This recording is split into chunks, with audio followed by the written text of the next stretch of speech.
This is a review of Curiosity, What's Inside the Cube, which is a new game that's been recently released. So I'm going to go through and show you how this game is played, or how it's played out on the actual iPad itself. So it's a bit unusual. It's certainly unlike a lot of other games. In actual fact, the developers talk about it being an experimental game.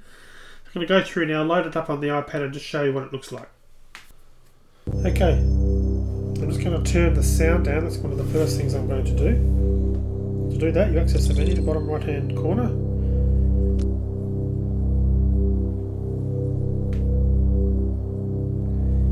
Settings. I'm going to click on and turn the sound off and the music off. Now, some of the other options here, you can, well actually we'll go and have a quick look at the game and then I'll come back and talk about some of these options. But clicking on the About Us button tells us a little bit about what they're trying to do. You can actually see that it says there on screen, they've made the Curiosity game as an experiment rather than a game. Testing some of our technology. I mean, it is free anyway and it's available on the App Store, so it's probably worthwhile you having a look. It's also available for the iPhone and the iPad. It works on both, but I'm obviously testing it today on the iPad. So let's go back and have a look at the gameplay. The game involves, you can actually drag in and go into see the details of the cubes. You can just tap those, and as you're tapping them, you're actually tapping away part of the cube. And the idea is to actually tap as far as you can, bearing in mind that this is a worldwide test, that everyone in the world is accessing the one cube, and there's only going to be one person in the world supposedly who will get to the end and be able to claim whatever is in there. And of course that's the unknown. We don't actually know what happens when we get to the inside of the cube.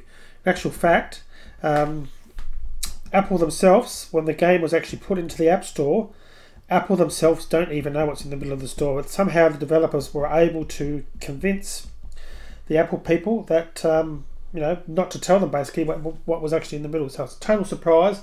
I don't believe there's any more than a select few people who actually know what's actually in there. So basically, this is what you need to do. You need to start tapping. Now, it doesn't strike me straight away as being the most funnest game out there, but again, as I showed you earlier, the developers are saying this is more an experiment than an actual game as well.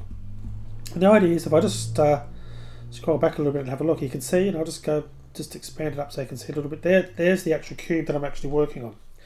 And as I can drill down and have a look, I can get to a level of detail, and I can follow that little arrow, and I can find spots where I can actually start tapping.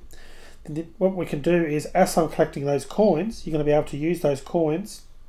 You can actually use those coins and actually you know, get better tools to actually start your tapping. So, for example, you can see here at the moment again, I'm just tapping here a couple of times. It's pretty basic, but once we get into go back to the menu, to the shopping cart, there's other things you can do to upgrade it so that you can actually tap faster. For example, you can click on the firecracker. And you can see on the screen there now that you can place down firecrackers that touch them to set them off, and that will help blow up a series of the smaller cubelets, and that will you know, basically help you to achieve things at a faster rate. Just going back to that again because I closed it too quickly. That needs 5,000 coins. You can see I've got 1,259 at the moment. There's a bomb, 115,000. It goes right up until different types of chisels. An iron chisel, which is 300,000. By the power of 3. So basically you're going to be doing 3 times the damage if you get one of those, but you do have to tap to 300,000 coins first. And as you can see, it does take a fair while to get there. And they've also got a steel one at 1 million. And a diamond one, which is going to cost you 3 billion. That's actually obviously quite a lot. So it's an interesting idea, but essentially it's about tapping. They do say that in the help that eventually it's not just going to be about tapping, and there is actually other parts to the game that obviously unlocks as we go through. But obviously we're not at that point yet, and I'm just doing simple tapping at the moment, so it's pretty basic. The other thing I can show you about the game, to go back into the screen again, you can see some stats. Click on stats. Now, it cost me 100 coins supposedly, but when I've been checking this, I've noticed my coin balance hasn't been going down. So I'll go in there, click on 100.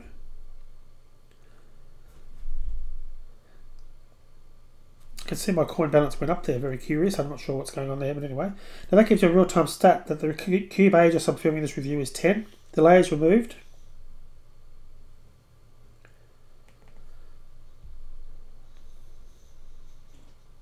That was interesting. We just had a crash when I did that. It actually crashed back to the screen, so I'm actually loading it up again. Obviously, there's some stability problems with the code occasionally. So the other thing I wanted to show actually anyway, which is handy, when you first connect, you actually do join the group of other people online to play the game, or to play the experiment, if you should say, rather than the actual game itself. So I'll go back to where I was before. I just want to show you some of the stats. We can go over to here. We can see like a good little arrow giving us some indication of where to go to actually start some work on. Now you can see these areas here.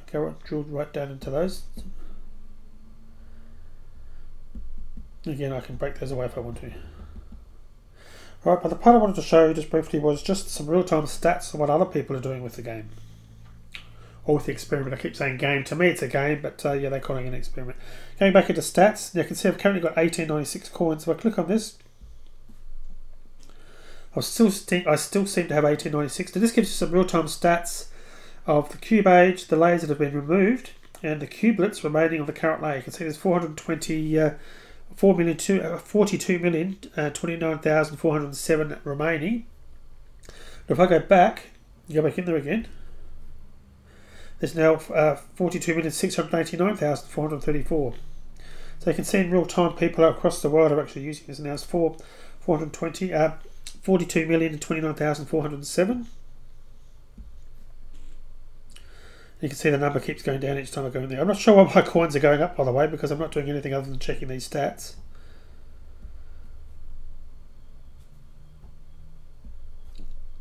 Curious, those numbers don't seem to be real numbers, do they? They keep going, they're swapping back to the same sets of numbers, so maybe there is an issue there somewhere. But we'll go back into the game a little bit, and then we'll come back to just see what it actually updates itself to.